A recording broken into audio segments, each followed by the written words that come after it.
What is comparative fault or negligence in New York?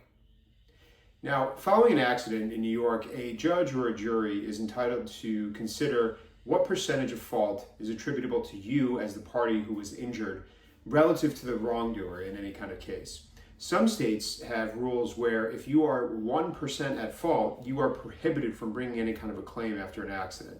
New York is not like that. New York is a comparative fault state, meaning somebody gets to make a determination as to what percentage along that scale falls on you. Now, in some cases, the percentage is zero. If you get rear-ended or if you get struck while you're walking across an intersection, there's not going to be any fault attributable to you.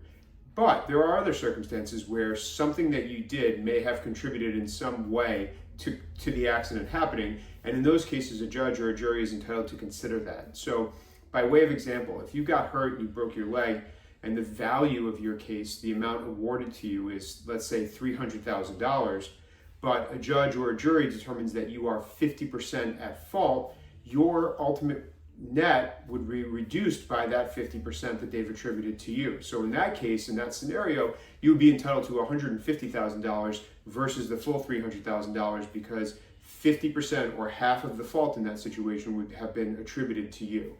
This can be confusing, but if you actually think about it, it makes sense. If you are in part to blame for the happening of the accident, they are entitled to put that onto you and to reduce your overall result as your overall amount as a result.